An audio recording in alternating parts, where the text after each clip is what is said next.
और इस वक्त की बड़ी खबर दिल्ली से 10% रिजर्वेशन सवर्णों के लिए मोदी कैबिनेट ने मंजूरी दे दी है। इस वक्त की सबसे बड़ी खबर है, सवर्णों को 10% आरक्षण देगी केंद्र सरकार। मोदी कैबिनेट की बैठक में यह बड़ा फैसला लिया गया है। सवर्णों को 10% आरक्षण देगी केंद्र सरकार। यह बड़ा फैसला मोदी कैबिनेट के जरिए लिया गया है। आपको बता दें कि इस वक्त की बड़ी खबर है, मोदी कैबिनेट में बहुत अहम फैसला और बड़ा फैसला लिया गया है। सवर्णों को 10% आरक्षण देने का फैसला मोदी कैबिनेट ने किया है। दिल्ली से ये बड़ी खबर है, सवर्णों को 10% आरक्षण देने का फैसला। इस वक्त की ये सबसे बड़ी खबर, मोदी कैबिनेट ने यह फैसला लिया है। सवर्णों को 10% आरक्षण देगी केंद्र सरकार। तो सवर्णों को 10% आरक्षण देगी केंद्र सरकार। मोदी कैबिनेट की बैठक में यह फैसला लिया गया है। और आपको यह भी बता दें कि हाल ही में कह सकते हैं आपकी इस फैसले के पीछे जो चुनावी नतीजे रहे हैं वो भी हो सकते हैं, लेकिन इस वक्त की बड़ी खबर यही है कि मोदी कैबिनेट ने यह बड़ा फैसला लिया है। सवर्णों को 10% आरक्षण देगा केंद्र। मोदी कैबिनेट की बैठक में बड़ा फैसला हुआ है। सवर्णों को 10% आरक्षण देने का फैसला केंद्र सरकार ने किया है। केंद्र सरकार अब सवर्णों को 10% आरक्षण देगी। केंद्रीय कैबिनेट ने ये अहम फैसला इस वक्त लिया है। तो 10% आरक्षण का ऐलान किया गया है। या ये कहें कि मोदी कैबिनेट ने यह फैसला लिया है, सवर्णों के लिए 10% आरक्षण का फैसला मोदी कैबिनेट ने लिया है। और आपको बता दें, कैबिनेट की बैठक, केंद्रीय कैबिनेट की बैठक जिसमें यह फैसला लिया गया है। इस वक्त की बड़ी खबर है, मोदी कैबिनेट ने यह फैसला लिया है सवर्णों को 10% आरक्षण दिया जाए। और इसके लिए फैसला साफ कर दिया गया है कि केंद्र सरकार सवर्णों को 10% आरक्षण देगी। तो इस वक्त की सबसे बड़ी खबर है, केंद्र सरकार ने 10% आरक्षण देने का फैसला किया है सवर्णों के लिए। मोदी कैबिनेट की अहम बैठक हुई और इस बैठक में विचार विमर्श के बाद इस पर फैसला लिया गया है। सवर्णों को आरक्षण देने का फैसला हुआ है और फैसले के तहत केंद्र सरकार सवर्णों को 10% आरक्षण देगी।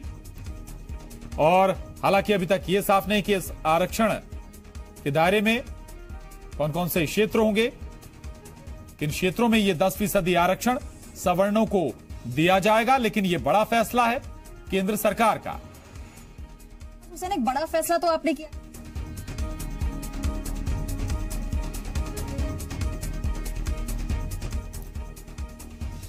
तो मोदी कैबिनेट ने बड़ा फैसला लिया है, फैसला किया है कि सवर्णों को 10% आरक्षण दिया जाएगा।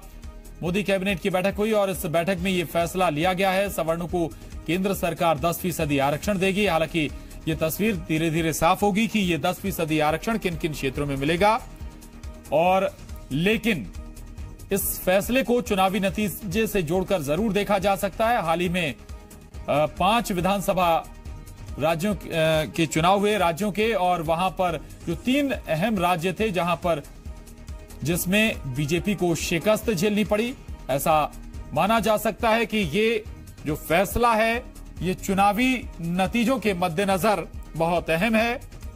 और इसी साल लोकसभा चुनाव भी होने हैं। कहा यह भी जा रहा था कि सवर्णों की नाराजगी बीजेपी से हो गई है एट्रोसिटी एक्ट के बाद। और ऐसा भी कह सकते हैं आप कि सवर्णों को मनाने के लिए या सवर्णों को खुश करने के लिए भी केंद्र सरकार ने ये फैसला लिया है। लेकिन बहुत अहम फैसला है, समीक्षा इसमें बाद में होगी। लेकिन इस वक्त की बड़ी खबर यही है कि केंद्रीय कैबिनेट ने, मोदी कैबिनेट ने फैसला किया है कि सवर्णों को 10% आरक्षण केंद्र सरकार देगी। तो 10% आरक्षण देगी केंद्र सरकार सवर्णों के लिए। यह फैसला मोदी कैबिनेट ने किया है। हालांकि अभी तक ये बात क्लियर नहीं है कि यह 10% आरक्षण नौकरियों में मिलेगा, शिक्षा में मिलेगा, या फिर इसके अलावा कहीं और भी ये 10% आरक्षण सवर्णों को दिया जाएगा। ये अभी तक तस्वीर साफ नहीं है, लेकिन इस वक्त की बड़ी खबर यही है कि सवर्णों को 10% आरक्षण देने का फैसला केंद्र सरकार ने किया है। तो केंद्र सरकार 10% आरक्षण देगी सवर्णों के लिए, और मोदी कैबिनेट का ये बहुत अहम फैसला, बड़ा फैसला इस वक्त का। देखना होगा कि इस 10% आरक्षण में कौन कौन से, इसके दायरे में क्या क्या होगा, कौन कौन से क्षेत्र होंगे। लेकिन अभी तक जो सबसे अहम बात वो ये है कि सवर्णों को 10% आरक्षण देने का फैसला केंद्रीय कैबिनेट ने किया है। इसके तहत केंद्र सरकार सवर्णों को 10% आरक्षण देगी।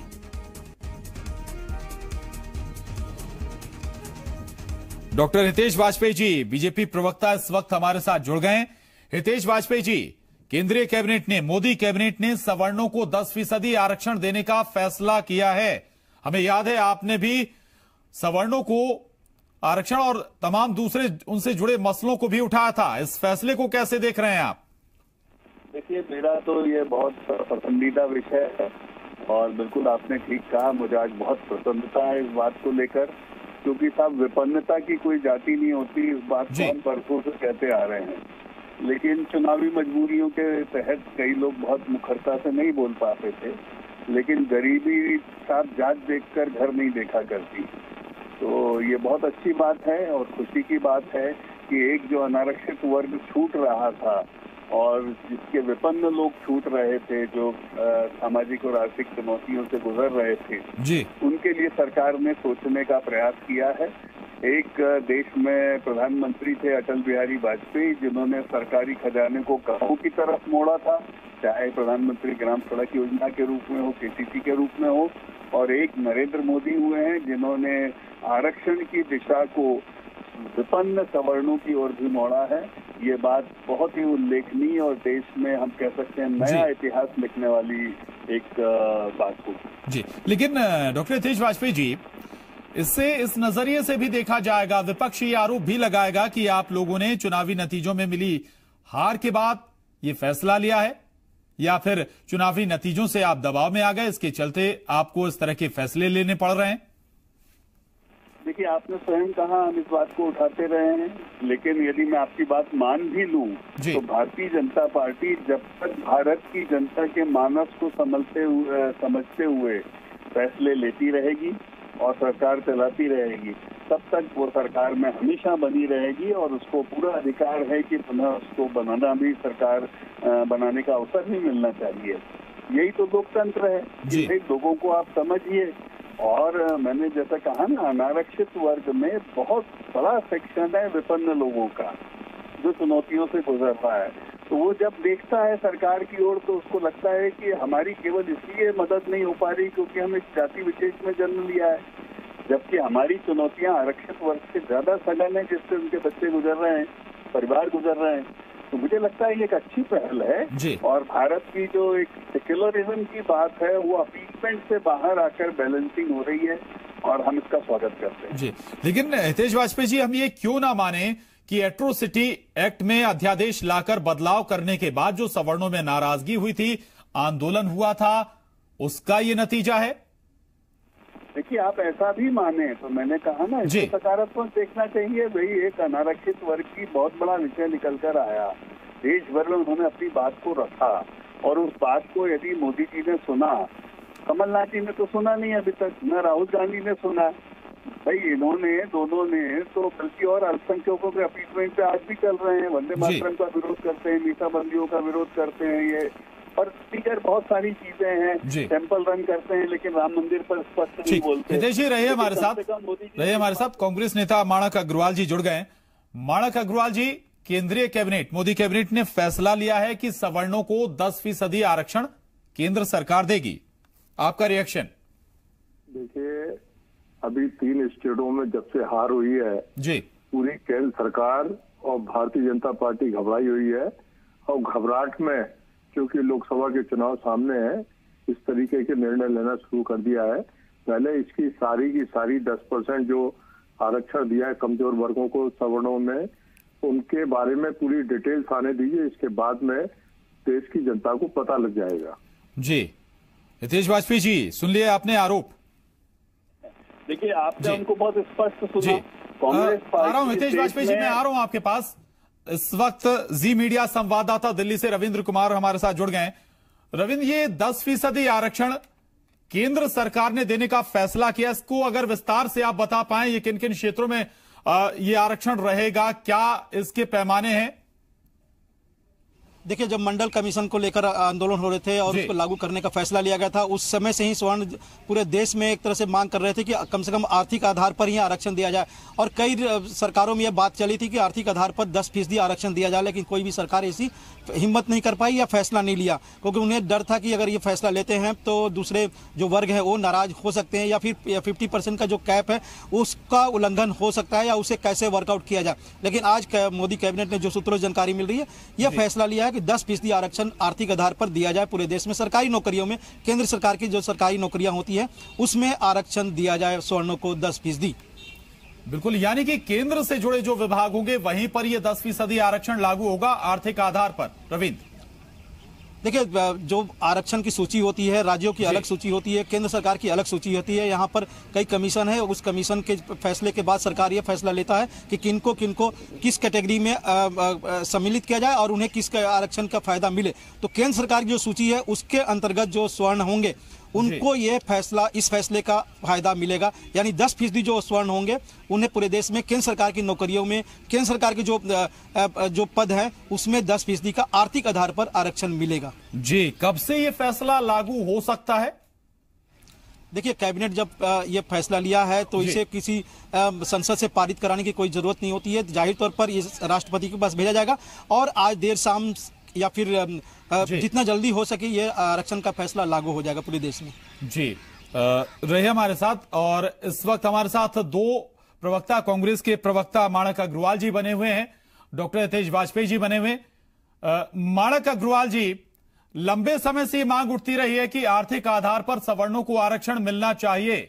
अगर सवर्णों को आर्थिक आधार पर आरक्षण दिया जा रहा है, गरीब जो सवर्ण है, तो इसमें कोई आपत्ति है क्या?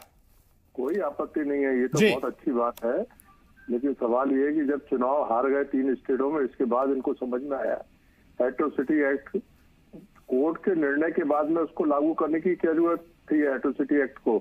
इस तरीके से इस सरकार ने ऐसे निर्णय लिए हैं कि अब ये सरकार, केंद्र की सरकार दोबारा सत्ता में नहीं आने वाली। जी ठीक है। हितेश वाजपेयी जी, सवाल बार बार वही उठ रहा है कि आप लोग एट्रोसिटी एक्ट के बाद डर गए, परेशान हो गए, नतीजे जो आए उससे आप लोगों ने, इससे पहले 5 साल होने को हैं, पहले आप लोग ऐसे कदम उठा सकते थे, अब जाकर उठाए जा रहे हैं आखिरी साल में। कडारी साहब, आपको याद होगा कि आज से 3 महीने पहले मैंने सबसे पहले इस बात को रखा था कि केंद्र सरकार इसका ड्राफ्ट तैयार कर रही है कि 8 या 9% आरक्षण आर्थिक रूप से विपन्न सवर्णों को दिया जा सकता है, और हम तब से इस बात को कहते आ रहे हैं। तो अतः ये कहना कि ये चुनाव की वजह से हुआ है, पहली चीज तो असत्य है।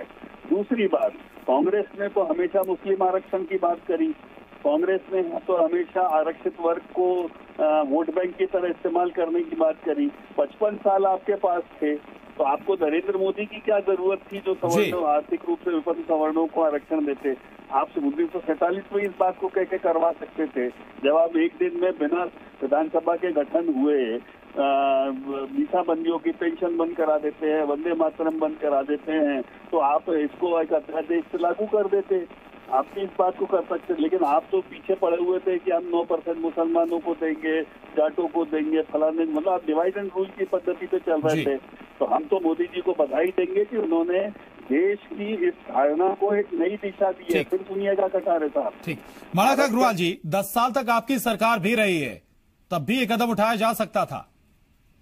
देखिए, निश्चित रूप से उठाया जा सकता था, लेकिन इन्होंने एट्रोसिटी एक्ट में जब इनको जबरदस्त मात मिली पूरे देश के अंदर और 3 राज्यों में इनकी सरकार चली गई, तो इनको लगा कि लोकसभा के चुनाव में हम हार जाएंगे, इसलिए आर्थिक रूप से कमजोर लोगों को, सवर्णों को इसमें 10% का आरक्षण इन्होंने दिया है। घबरा कर दिया है और इनकी मजबूरी थी, इसलिए इन्होंने ऐसा किया है। लेकिन कदम अच्छा है और हम इसका स्वागत करते हैं। जी हितेश वाजपेयी जी, सर आवाज आप तक पहुंच रही है हितेश जी? हाँ, मेरा एक सवाल है कांग्रेस से, क्या कांग्रेस मध्य प्रदेश में इसको लागू करेगी या अभी भी सवर्णों का विरोध करेगी? जी माणक अग्रवाल जी जवाब दीजिए। कांग्रेस ने तो कभी सवर्णों का विरोध ही नहीं किया। हितेश वाजपेयी जी अच्छी तरह जानते हैं कि कांग्रेस ने कभी सवर्ण का विरोध नहीं किया। कांग्रेस ने कभी किसी का विरोध नहीं किया। ये हितेश वाजपेयी जी, सवाल ये सर कि क्या मध्य प्रदेश में आर्थिक आधार पर सवर्णों को आरक्षण देगी आपकी सरकार? देखिए, कांग्रेस पार्टी ने कभी सवर्णों का विरोध नहीं किया, न किसी का विरोध किया। कांग्रेस पार्टी हमेशा सही निर्णय लेती रही है। हितेश वाजपेयी जी जब आवाज उठाते थे तो इनकी पार्टी में इनकी आवाज को दबा दिया जाता था। जी, लेकिन आज तो उनकी आवाज सुन ली गई। मध्य प्रदेश में कब लागू करेंगे? क्योंकि 3 स्टेटों में भारतीय जनता पार्टी बुरी तरह से हार गई, इसलिए उन्होंने ये निर्णय लिया है। जी, आप मध्य प्रदेश में लागू करेंगे सर? जो सवाल है, देखिए पहले वो सारी चीजें आने दीजिए, इसके बाद में अभी हमारी सरकार बनी है, इस पर गंभीरता से विचार करेगी। जी हितेश वाजपेयी जी, समय दीजिए थोड़ा मध्य प्रदेश में भी। नहीं, वंदे मातरम को बंद करने में तो समय नहीं लिया, मीसा बंदियों की पेंशन बंद करने में समय नहीं लिया, आप सवर्णों को क्यों इंतजार करा रहे हैं? क्या अभी भी आप उनके विरोधी हैं? जी माणक अग्रवाल जी, उसको नए रूप में चालू किया गया वंदे मातरम को, तो पूरे प्रदेश की जनता ने उसका स्वागत किया है। नया रूप दिया गया वंदे मातरम को, उसको बंद नहीं किया गया।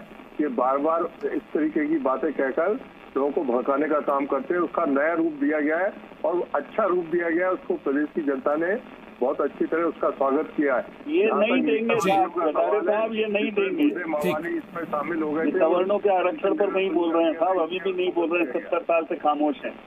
ठीक है, शुक्रिया हितेश जी आपका। माणक अग्रवाल जी आपका भी बहुत धन्यवाद हमसे बात करने के लिए। तो इस वक्त की ये सबसे बड़ी खबर है, केंद्र सरकार ने फैसला किया है, सवर्णों को 10% आरक्षण दिया जाएगा। आर्थिक आधार पर ये आरक्षण होगा, जो कि सभी केंद्र के विभागों पर लागू होगा। और इस खबर पर हमारे साथ जी मीडिया संवाददाता रायपुर से देवेश तिवारी और ग्वालियर से शैलेंद्र सिंह हमारे साथ जुड़ गए हैं। शैलेंद्र, मैं पहले आपके पास आ रहा हूं। आर्थिक आधार पर सवर्णों को 10% आरक्षण केंद्र सरकार देने जा रही है। एट्रोसिटी एक्ट के बाद सबसे ज्यादा बवाल ग्वालियर चंबल में ही हुआ था। कहते हैं कि उसी का नुकसान भी चुनावी साल में 3 राज्यों में हुआ और उसका ये असर है। अब इस पर तस्वीर जरूर कुछ बदल सकती है और अगर लोग आपके पास हों तो उनसे भी बात करिएगा इस मसले पर, क्या वो सोचते हैं? देखिए, बिल्कुल ठीक कहा आपने प्रशांत, जिस तरीके से चाहे 2 अप्रैल की बात हो या फिर जो जिस तरीके से बिल लाया गया था एट्रोसिटी बिल, उसके बाद की विवाद की बात हो, तो ये दोनों ही मुद्दों पर ग्वालियर चंबल संभाग में जमकर बवाल हुआ था और कई लोगों को अपनी जान भी गंवानी पड़ी थी। उसके बाद जब जिस तरीके से विधानसभा चुनाव के पहले नेताओं का विरोध हुआ था और उसका परिणाम भी बीजेपी सरकार को भुगतना पड़ा कि मध्य प्रदेश में, छत्तीसगढ़ और अन्य राज्यों में भी उनकी सरकार चली गई। इस तरीके से अब चूंकि लोकसभा चुनाव है, उसके पहले उनको सवर्णों को साधने के लिए कोई न कोई एक उपाय करना ही था और उसके तहत ये किया गया। हालांकि थोड़ी देर पहले ही मेरी जब ये फैसला आया, उससे थोड़ी देर पहले इस पूरे आंदोलन की अगुवाई कर रहे एक सीनियर लीडर से मेरी बात हुई। उनका साफ तौर पर ये कहना है कि 10% आरक्षण किसी समस्या का हल नहीं है। वो आरक्षण की मांग नहीं कर रहे थे। वो उनका साफ तौर पर कहना है कि इसको सवर्णों और ओबीसी और एससी और एसटी में न बांटा जाए, बल्कि वो ये कह रहे हैं कि इसको जिस तरीके से ये बात कही गई है कि सवर्णों को जो आरक्षण दिया जाएगा वो आर्थिक आधार पर दिया जाएगा, तो वो उनका ये कहना है कि ये पूरा रिवाइज क्यों नहीं किया जाता कि पूरे जितने भी जाति धर्म हैं सबको जो आरक्षण दिया जाए वो क्यों ना एक आर्थिक आधार पर दिया जाए, अगर चाहे वो किसी भी कैटेगरी से आता हो, लेकिन अगर आर्थिक आधार पर आरक्षण दिया जाएगा तो एक बेहतर समाज की तस्वीर बन सकती है। जी बिल्कुल बिल्कुल, लाऊंगा आपके पास दोबारा। देवेश बने हुए रायपुर से। देवेश, 10% आरक्षण आर्थिक आधार पर सवर्णों को देने की तैयारी में केंद्र सरकार ने फैसला भी कर लिया और ये हालांकि जो आरक्षण होगा वो केंद्र के जो डिपार्टमेंट हैं, केंद्र के जो विभाग हैं, उनसे जुड़े जो क्षेत्र हैं उनमें ही ये आरक्षण लागू होगा एक आर्थिक आधार पर।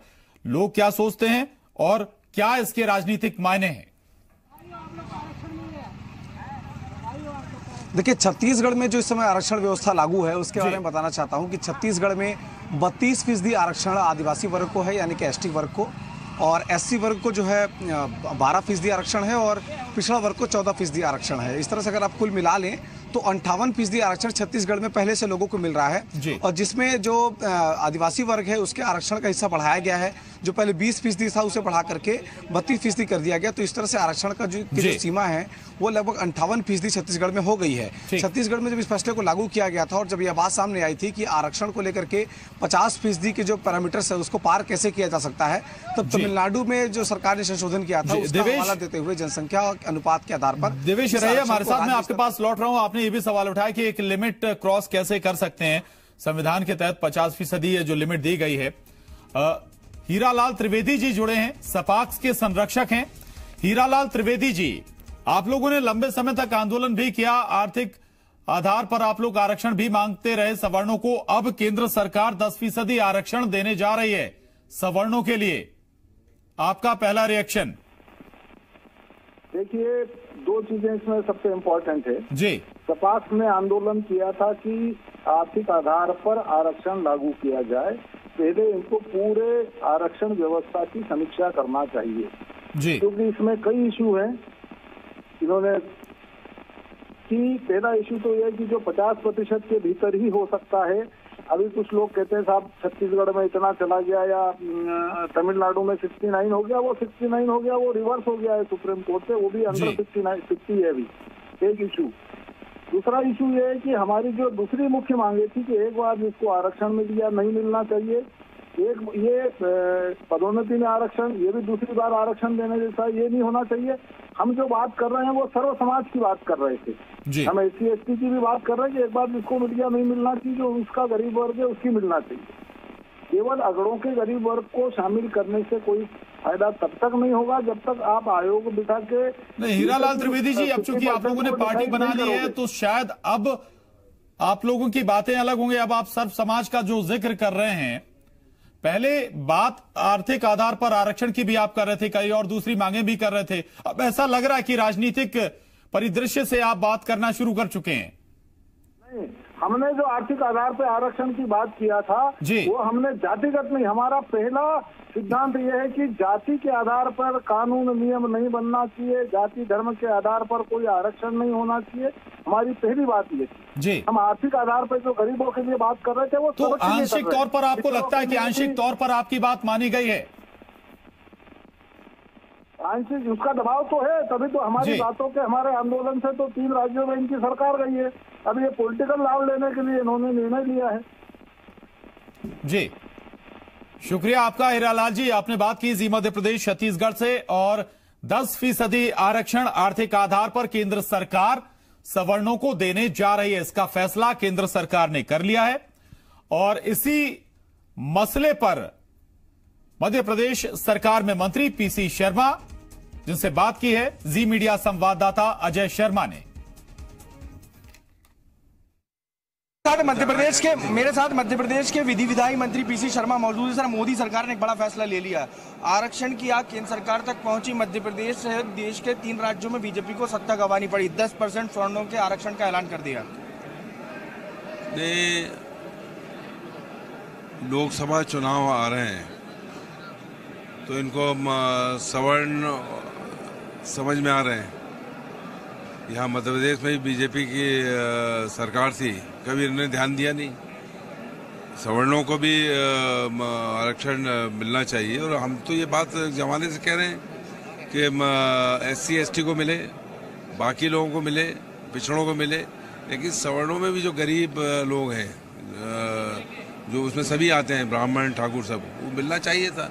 ये बात तो कांग्रेस का हमेशा से बात रही है, लेकिन अगर उन्होंने किया है तो उसको देखेंगे कि उसमें किस तरह से दिया है, सवर्णों में क्या उनने और क्या नियम कायदे कानून लगाए, वो सब देखेंगे। क्या लगता है आपको, जुमला तो नहीं है, ये फैसला रह जाएगा या जुमला हो जाएगा? ये देखना ये है कि लोकसभा के पहले कितने सवर्णों को आरक्षण के माध्यम से फायदा पहुंचाते हैं, ये देखने की बात रहेगी। और क्या लगता है कि ये ऐसे चुनाव पर प्रभाव डालेगा ये जो फैसला है सरकार का? देखिए, सरकार के फैसला उसका प्रैक्टिकल उसमें क्या रूप में आता है, उसके बाद पता लगेगा कि एक किस ऊंट किस करवट बैठता है। मध्य प्रदेश में भी पदोन्नति में आरक्षण का मुद्दा गरमाया हुआ है, यहाँ आप लोग कुछ पहल कर रहे हैं उस पर?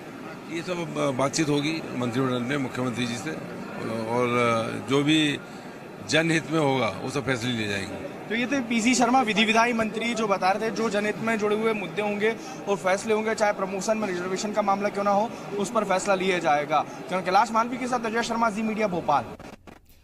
तो पीसी शर्मा को आप सुन रहे थे, वो ये कह रहे हैं कि ये आरक्षण दिया गया है, ये दबाव में आरक्षण दिया गया है जो चुनावी नतीजे आए हैं। हालांकि उनका ये भी कहना है कि ये देखना होगा कि जो आरक्षण केंद्र की तरफ से दिया गया उसका कितना असर, कितना लाभ सवर्णों तक पहुंच पाता है, और इस पर उन्होंने जरूर सवाल उठाए हैं।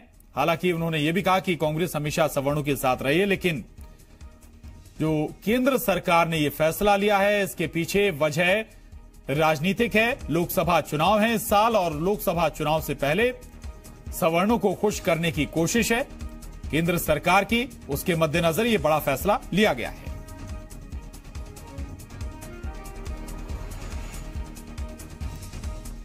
और हमारे साथ अजय शर्मा भी जुड़ गए हैं भोपाल से, शैलेंद्र ग्वालियर से बने हुए हैं, देवेश रायपुर से बने हुए हैं। अजय, एक बात जरूर, अब सवाल तो उठेंगे इस पर, विपक्ष अपने नजरिए से सवाल उठाएंगे, लेकिन जो लंबे समय से एक मांग थी, कहीं ना कहीं उस पर फैसला लेकर ऐसा लग रहा है कि एक माइलेज जरूर केंद्र सरकार ने ले लिया है। जी हां प्रशांत, एक बड़ा स्ट्रोक खेला गया।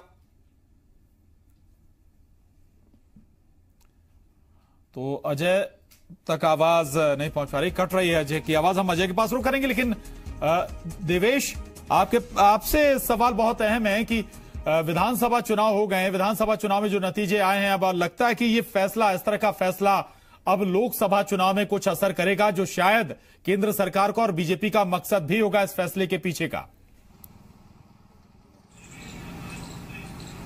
देखिए, उसका असर छत्तीसगढ़ के संदर्भ में अगर बात की जाए तो यहाँ पर जो सामान्य आबादी है उसकी संख्या काफी कम है। छत्तीसगढ़ में सबसे ज्यादा आबादी ट्राइब्स की है, उसके बाद पिछड़ा वर्ग की आबादी सबसे ज्यादा है, उसके बाद ट्राइब्स आते हैं, उसके बाद छत्तीसगढ़ में अनुसूचित जाति, और सबसे अंतिम में नाम आता है सामान्य वर्ग का आबादी के लिहाज से। और छत्तीसगढ़ में जो आरक्षण दिया भी गया है राज्य शासन के स्तर पर, वो आबादी के आधार पर आरक्षण दिया गया है।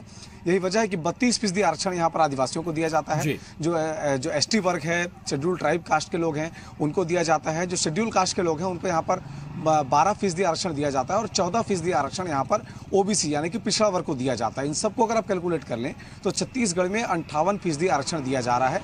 और जो छत्तीसगढ़ में आधार बनाया गया था वह तमिलनाडु सरकार का, जहाँ पर आरक्षण 68 से 71% तक दिया जा रहा था, उसको आधार बना करके यहाँ पर विधेयक लाया गया था। हालांकि इसको लेकर के आगे क्या कुछ देखने को मिलता है इसके बारे में इंतजार करना होगा, लेकिन सबसे अहम सवाल यह है कि केंद्र सरकार ने अपनी ओर से एक मास्टर स्ट्रोक खेल दिया है, क्योंकि प्रदेश की राजनीति में या देश की सियासत में भले ही सामान्य वर्ग सीधे तौर पर या वोट बैंक के तौर पर जो असर ना करता हो, लेकिन जो उनका राजनीतिक प्रभाव है, जो कार्यकर्ताओं के बीच प्रभाव है, जो कार्यकर्ता हैं वो अधिकांश तौर पर सामान्य वर्ग के कार्यकर्ता बड़ी संख्या में हैं, और उनके काम करने ना करने का असर जरूर पड़ता है, विधानसभा के चुनाव हो या लोकसभा के चुनाव हो। तो इस लिहाज से अब गेम जो है वो राज्य सरकारों के पाले में है कि केंद्र सरकार ने अपनी ओर से घोषणा कर दी कि भाई 10%। लेकिन देवेश, यहाँ पर चूंकि 49 या 50% की जो लिमिट है वो क्रॉस होगी, अगर 10% आरक्षण आप दे रहे हैं तो वो लिमिट क्रॉस होगी। ऐसे में इसे चैलेंज भी किया जाएगा, हो सकता है कि कोर्ट में ये मामला चला जाए, कोर्ट में भी लोग चैलेंज करें। देखिए, संविधान में इस बात का स्पष्ट उल्लेख है कि जो आरक्षण दिया जाना है वो 50% से अधिक जो है नहीं हो सकता है, लेकिन इसके बाद भी कई राज्य सरकारों ने अपने यहाँ विधेयक ला करके इस तरह की व्यवस्था बना रखी है कि जो आरक्षण व्यवस्था वो 50 से ऊपर चली जाती है। कई बार ऐसा देखने को मिलता है कि आरक्षण नियम पालन नहीं होने की वजह से कई बार जो सरकारी भर्तियां हैं वो लंबित हो जाती हैं, हाईकोर्ट में लोग चले जाते हैं, और बाद में नतीजा ये होता है कि सालों साल तक आरक्षण व्यवस्था रोस्टर का पालन नहीं होने की वजह से जो भर्तियां हैं वो लंबित रहती हैं। तो इस फैसले के आने के बाद अब राज्य सरकारों पर सबकी नजर टिकी हुई है कि केंद्र सरकार ने अपनी ओर से जो फैसला किया है, क्या राज्य सरकार उसको इम्प्लीमेंट करेंगे। और अगर छत्तीसगढ़ में ऐसी नौबत आती है तो आरक्षण की सीमा जो है वो 50% से बढ़कर पहले से 58 है और उससे आगे बढ़कर के 68% तक यहाँ पर आरक्षण हो जाएगा। ऐसे में बाकी बची जो सीटें हैं जहाँ पर मेरिट के आधार पर लोगों की भर्तियां की जानी है, मेरिट के आधार पर लोगों का चयन किया जाना है, चाहे वो किसी भी वर्ग के हों। ऐसा भी देखने को मिलता है तो कई बार शेड्यूल ट्राइब के लोग हों या शेड्यूल कास्ट के लोग हों या पिछड़ा वर्ग के लोग हों, अगर उनके परिवार संपन्न है, उनको पढ़ाने लिखाने के लिए अगर वो बेहतर तरीके से उनको एजुकेशन दे पाते हैं तो वे हमेशा सामान्य सीट पर फाइट करते हैं। और अगर उनको सामान्य सीट की सीटें आवंटित होती हैं तो वे आरक्षण नियमों का लाभ लेने के बजाय सामान्य सीट पर ही अपने नाम का चयन करवाते हैं। तो इन सब के बाद राज्य सरकारों पर नजर टिकी हुई कि राज्य सरकारें इस पर किस तरह का फैसला लेती हैं, क्योंकि केंद्र सरकार के रोस्टर में बातें आ गई हैं जो केंद्र सरकार की भर्तियां होंगी उसमें अब लोगों को आरक्षण का लाभ मिलेगा, लेकिन राज्य सरकारों का क्या। तो ऐसी स्थिति में जो राज्य सरकार केंद्र सरकार के विपरीत है, यानी कि अगर केंद्र में भारतीय जनता पार्टी की सरकार है और केंद्र में कांग्रेस की सरकार है तो जरूर यह सियासी मुद्दा बनेगा और स्थानीय स्तर पर जो बीजेपी के लोग हैं वो किस तरह से रिएक्ट करते हैं उसका असर जरूर प्रदेश की सियासत पर पड़ेगा। क्योंकि चुनाव हो चुके हैं, छत्तीसगढ़ में अगर बात की जाए तो कांग्रेस के पास बड़ा मैंडेट है। ऐसे में जिस प्रदेश में आदिवासी बहुल प्रदेश है, जहां पर पिछड़ा वर्ग बड़ी तादाद में रहते हैं, जहां के मुख्यमंत्री पिछड़ा वर्ग से आते हैं, नेता प्रतिपक्ष पिछड़ा वर्ग से आते हैं, जहां पर अनुसूचित जाति का बड़ा वोट बैंक है, ऐसी जगह पर अगर आरक्षण नियमों में 10% सामान्य वर्ग को आरक्षण दिया जाता है तो क्या उसमें दोनों दल सहमत होंगे। अगर कांग्रेस पर यह प्रेशर बनता है कि प्रदेश में भी 10% आरक्षण सामान्य वर्ग के लिए लागू किया जाए तो क्या अपोजिशन उस तरह का प्रेशर बना पाएगा, क्योंकि उनको भी लोकसभा चुनाव में परफॉर्म करना है, उनके प्रत्याशियों को चुनाव में लड़ना है। और राज्य के अगर जनसंख्या के लिहाज से देखें और वोट बैंक के लिहाज से देखें तो ऐसा लगता नहीं है कि दोनों भी दल किसी भी तरह से सामान्य वर्ग के आरक्षण को सपोर्ट करने जा रहे हैं। बस इंतजार किया जा रहा है कि अब जब प्रतिक्रिया नेताओं की निकलकर सामने आती है तब उनकी ओर से कौन सी बात सामने आती है और सामान्य वर्ग को लेकर के उनके भीतर क्या सोचना है। क्योंकि जब भी छत्तीसगढ़ में आरक्षण की बात की जाती है तो आमतौर पर नेता बोलने से बचते हैं। उसके पीछे वजह यह है कि यहाँ पर न सिर्फ सामान्य वर्ग के आरक्षण की मांग हो रही थी, सामान्य वर्ग को समान अधिकार देने की बात हो रही थी। बिल्कुल, अक्सर आरक्षण पे, सवर्णों को आरक्षण पर जो नेता हैं वो बोलने से बचते हैं। ये बात मध्य प्रदेश में भी नजर आती है, छत्तीसगढ़ में भी नजर आती है। शैलेंद्र, पूरे ग्वालियर चंबल का अगर हम जिक्र करें तो आर्थिक आरक्षण पर, आर्थिक आधार पर आरक्षण की मांग तो थी, लेकिन एक जो सबसे बड़ा इशू था वो एट्रोसिटी एक्ट था, उसमें अध्यादेश लाकर बदलाव किया गया था। उस एक्ट को लेकर, बदलाव को लेकर जो गुस्सा था, क्या इस फैसले से शांत होगा? चलिए, शैलेंद्र का हम रुख कर रहे हैं। वरिष्ठ पत्रकार गिरिजा शंकर जी इस वक्त हमारे साथ जुड़ रहे हैं। गिरिजा शंकर जी, केंद्र ने आर्थिक आधार पर सवर्णों को 10% आरक्षण देने का फैसला किया है। किस नजरिए से आप ये देख रहे हैं? लोकसभा चुनाव सर पर हैं, तीन जो बड़े राज्य हैं वहां पर बीजेपी को करारी शिकस्त झेलनी पड़ी। जाहिर है ये पूरा का पूरा पॉलिटिकल डिसीजन है और चुनावी लाभ के लिहाज से लिया गया है। और ये जो फैसला है ये कोई बहुत समाज की भलाई के लिहाज से लिया गया हो या सवर्णों को कोई से लाभ मिले या उनकी तरक्की हो, ये नहीं है। बहुत इल कैलकुलेटेड है। यदि रिजर्वेशन का जो मसला है, एक बड़े लंबे समय से इस बात पर मांग हो रही है कि इस पूरे रिजर्वेशन के पूरे मुद्दे को नई तरह से देखा जाए, नई तरह से डिफाइन किया जाए और जरूरत है तो संविधान में संशोधन किया जाए। लेकिन गिरिजा शंकर जी, क्या इतना आसान है रिजर्वेशन, पूरे रिजर्वेशन सिस्टम को रिवाइज करना? नहीं, देखिए 10% पार्टियां बात करने को भी तैयार नहीं होती हैं सर। हाँ, तो इसलिए मैं कह रहा हूँ ना कि ये पूरी जो है फौरी तौर पर बिना ज्यादा सोच विचार किए हुए, मतलब प्लानिंग नहीं करके ये फैसला लिया गया है।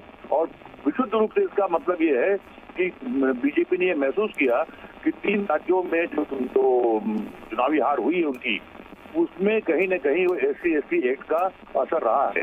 हालांकि घोषित तौर पर कांग्रेस और बीजेपी दोनों ही मानते हैं कि जो किसानों की कर्ज माफी है वो बड़ा मुद्दा था चुनाव में, उसके खिलाफ है। जाहिर है, ऐसा लगता है मेरे को कि अब 10% रिजर्वेशन के बाद। लेकिन गिरिजा शंकर जी, एक बात बताइए कि अगर 10% आरक्षण दिया जा रहा है आर्थिक आधार पर सवर्णों को, तो वो भी केंद्र सरकार में, हालांकि केंद्र सरकार या केंद्र के जो मंत्रालय हैं, शिक्षा है, नौकरियां हैं, उनमें ये आरक्षण दिया जाएगा, तो इसका लाभ क्यों नहीं मिलेगा सवर्णों को? नहीं, सवर्णों को आरक्षण मिलना चाहिए, लेकिन दरअसल सवर्ण और गैर सवर्ण के तरह से रिजर्वेशन को देखने के बजाय आर्थिक आधार पर देखने की जरूरत है। अब सवर्णों में भी ये सवाल उठेगा कि जो काफी तरक्की कर चुके हैं, जो काफी मतलब जो बड़ी श्रेणी में आते हैं, क्या उनको भी रिजर्वेशन मिलेगा? तो दरअसल ये सवर्ण और गैर सवर्ण के रूप में इसको नहीं देखना चाहिए। इसको यदि रिजर्वेशन पर कोई निर्णय लेना है तो उसको पूरा उसका आधार जो है वो आर्थिक होना चाहिए।